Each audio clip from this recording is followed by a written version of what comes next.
Thank you so much, Rose. The Lewis Latimer House is really thrilled and grateful for this partnership with Milmi. I'm really thrilled to be in conversation with both Quincy and Jon today. Please welcome both Jon K. Jones and Quincy Drane.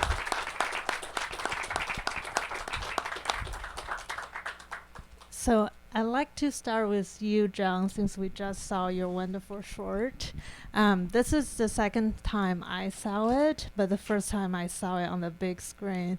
And it really gave me a different experience. I felt like I could go inside the characters' minds on a much stronger degree. So I'm curious, one, is there anything, of course, you'd like to say about the film, the making of the film? And second, how did you make the decision to tell the story from the perspective of Mary Wilson, Lewis Latimer's wife? Yeah, of course. Thank you so much. So initially, when I went to film school, I knew and heard of pretty early on about the Alfred P. Sloan Foundation Award, and I knew it had a heavy sort of cash prize that I could use toward making a film that I felt passionate about. And in these early phases, I wasn't necessarily, this story wasn't on my radar, but it was looking in the Thomas Edison's invention of the cinematograph and trying to tell stories about making movies with early technology.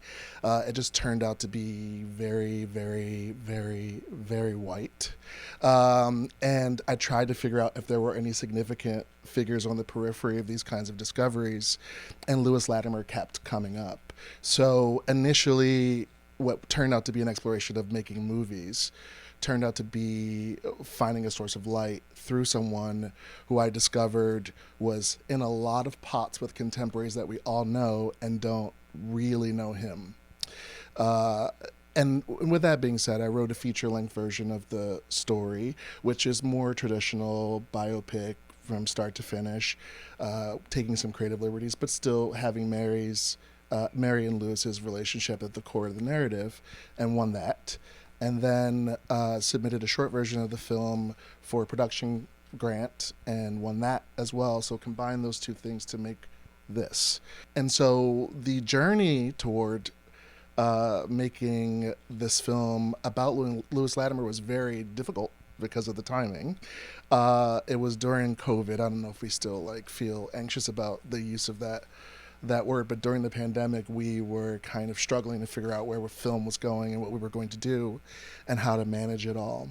And as you know, I came to you first to try and do a part of the shoot at the Latimer House, because I thought it would be authentic that the Latimer House would be the backdrop of a film about his life. And because of a lot of restrictions like COVID, but also because we couldn't really conceivably provide the care to the Latimer House that we really thought it deserved in our production, we decided to move it elsewhere. But that gave a lot of opportunities for time and rewrites. And because Lewis was a poet, and that was what really sparked my interest into his personal life, I decided to explore it from the vein of a person who is having a difficulty processing the distance between them and their loved one in their pursuit of something bigger than themselves. And I think that's what was the most significant difference between the short version and the feature-length version. I was happy to do the short version this way just because it anchored it in an emotion of longing, and I felt, to create the experience that viewers watching it want them to get together in the film. And since they went on and had a sort of storied and fabled professional and personal relationship, I thought that was really important to illustrate as the crux of the narrative for the short. Does that answer all your questions? Yeah, Okay. that's wonderful.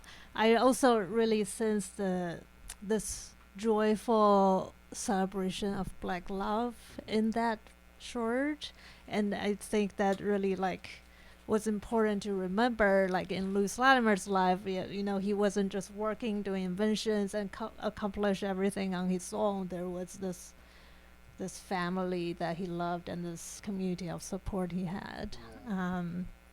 So Quincy, I hope everyone had a chance to experience a little bit of Quincy's lighting installation in the hallway. If you haven't checked it after, I'm really curious, what is the inspiration for your lighting installation? Was it connected to any films you've experienced, and what do you see as the connection between lighting installation, lighting design, and cinematic experiences?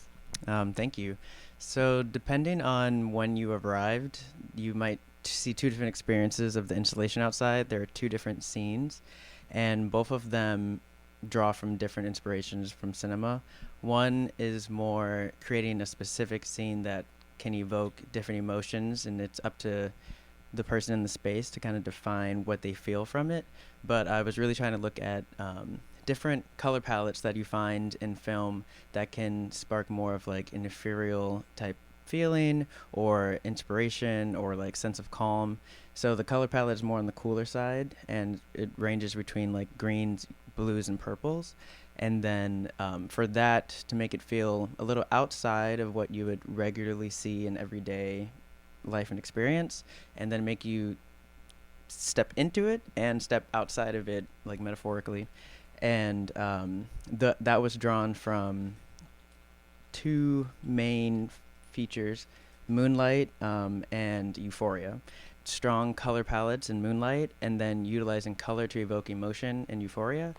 And it was exciting, but there was also limiting too. So all the light is coming from above you, and usually in any type of other setting, you can kind of manipulate where the light is going. So it took a lot to experiment in the space and understand where light is like reflecting off of, what is being captured within the walls and the floor, and also like the constraint of even spacing of the lights in the space and the specific beam angle that's coming from it. Then the other scene is a little bit more color blocked. You'll have cooler blue on one side and then red on the other, and in the middle there's orange. So that was playing with just the basics of light and color. So the opposite ends are complementary colors, and then the orange and red are more analogous. And with that, it's kind of fun because then I'm playing with more video and film and how you pay attention to your key light, highlight, and fill light.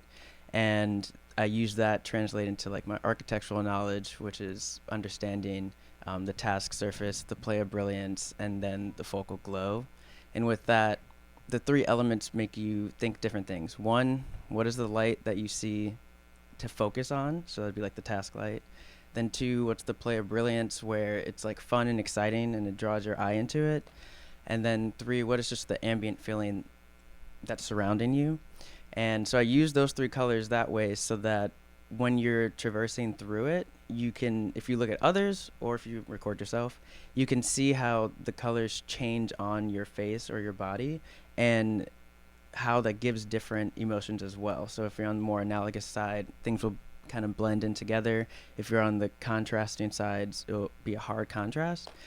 And then lastly, because this was from like Lewis Latimer inspired, I have been, as a part of Build and just in my professional journey, really been paying attention to the experiences on through minorities and Black professionals, specifically Black people, Black in general, and trying to play with colors that align more with brown skin and like how it's not always just the model actor that everyone sees and how light works perfectly for them. And it was interesting and challenging too, because I went through a lot of different scenes of what could possibly be here, and I also like was trying to take a cue of like maybe I can inspire like nostalgia or memory, so then it kind of like everyone can come through, and that's usually across the colors of like yellow, like the yellow spectrum. And it was even fun seeing in your film too, when there were moments of more joy and togetherness, then the color palette was more sepia and yellow and blending together. And so it was kind of fun to see it in a film, even though it's not in the hallway, but still still coming together. That's really cool. Yeah, I was, when you were talking about it, I was also thinking about the lighting in the film as well. That's very interesting. My next question, I want to just bring it back to Lewis Latimer for a little bit. Can you tell us the first time you heard about Lewis Latimer's name and legacy? What was that moment like, if you remember it? And what did that mean to you, each given where you were in your life or career? So I was still studying lighting design at Parsons, and I had learned about Lewis Latimer not from school, but actually from industry colleague and mentor of mine who was the past president of the organization Build that I'm the president of now. And it was interesting because it was exciting to like find more Black professionals in the industry related to lighting design. But then it was also like, wait a minute, I'm literally in school right now learning about electric light and did not hear his name come up. So then it became more of a stronger mission of mine in general to share more knowledge around Black professionals in the industry. Because I also was happily jaded by that nice oxymoron, the fact that when I moved to New York City, like lighting designers were everywhere. So I felt so welcomed so quickly. And then it felt as if I didn't have to think about the difference of the color of my skin, my background. Because in architecture, when I worked there, it felt way more apparent for me. And I remember the moment I noticed that like literally only less than 2% of licensed architects are Black. Like then that totally became my mission of like creating a larger pipeline. And admittedly kind of didn't think about that too much when I focused more on lighting design. And so like Lewis Latimer kind of like reignited the spark of like what my mission is as a design professional. Yeah, so I had like a cursory sort of introduction to Latimer in some Black History Month in some middle school class somewhere, right? And the name kind of slips in and kind of, joins the like Frederick Douglasses and stuff of the world, and you kind of just sort of amalgamate all these sort of like heroic Black figures into like this pot together. So there was no nuance or specificity in my understanding of who Lewis Latimer was or what he did until I started to come up. His name started to repeat in my research about Edison. And then I thought, why don't we dig a little bit deeper? And that was really great because I learned a ton. But quick funny story is after I learned a ton, I would explain to people what I was doing. I'm writing a film about Lewis Latimer and was very prepared for the follow-up of he was a, and then start to explain. And Duran, who is here tonight in the back, who played Latimer in the film,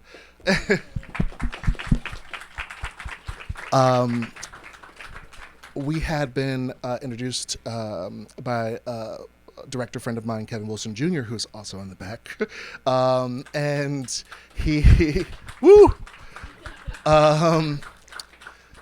and I had always trying to been, was trying to figure out a way how Duran and I could collaborate on a project, and this came up, and I thought, wow, I think, and I was at the time during COVID, I was working on a project in Scotland remotely, and I was writing the script and rewriting it and writing it again, and I FaceTimed him and I said, hey, I've got this project. Do you know who Lewis Latimer is? And he's like, yeah, he was a Black inventor who extended the life of the incandescent bulb with the filament, carbon filament. And I'm like, okay, so you've got the job. If you want it, I'm going to send you over a script. And that kind of, I was just really excited in that moment to not have to explain it.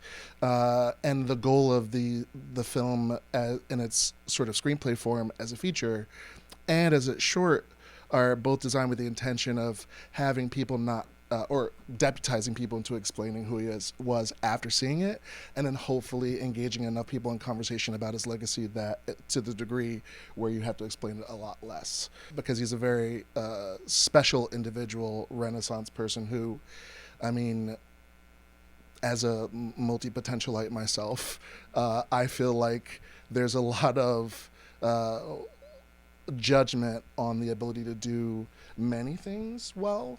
And if you can do that, I thought he was the North Star by which I traverse a path that I feel sometimes is very hard to explain to other people. So yeah, that's kind of where that was sparked. That perfectly segues into my next question. We'll try to make it short. One thing that really fascinates me about Lewis Latimer is his really multidisciplinary approach and such multifaceted passions. He, made a speech at the Bridgeport Scientific Society about the practical relationship of art to science, and we don't have time to go into all his passions in writing, painting, music, etc. And it struck me that both lighting design and film are highly interdisciplinary practices. How do you see that intersection of different disciplines in the work you do, and what's your thoughts on that? I'll be really quick. I wrote this film, I directed this film, I did the costumes, I did the production design, and all of those things had to work in concert sleeplessly in order for this to even work. We had budget constraints, we had COVID constraints, we just simply were not allowed to have as many people on set as we normally would. Not to mention I had to pay for the entire crew to stay at a farm upstate while we shot this over 2.5 shooting days. So it was very challenging, and I had to wear a lot of hats at the same time. But again, it felt consistent with the example that Lewis Latimer had embodied. For me, it's fun to see someone at such a high level exemplify that. I think no matter what you do as your main profession, learning outside of it is the best way to get better at your own profession. And I coined this from my older cousin when I graduated high school, like becoming a lifelong learner. And I think that's the best phrase to live by. And it's kind of funny too, because then I remember in graduate school, one of my good friends gave me a nickname of 27 Jobs Quincy, because they're like, what are you not doing? Like, it's so confusing, because they're like, you're studying these 2 degrees and then you're working on the side here in film, you have photography, you're doing dance, but like it all for me like connects to one another. And yeah, for me forever, I think multidisciplinary person is how I want to live by. Wonderful. Thank you so much. And thank you to everyone in the audience for coming to see the short and be part of the talk.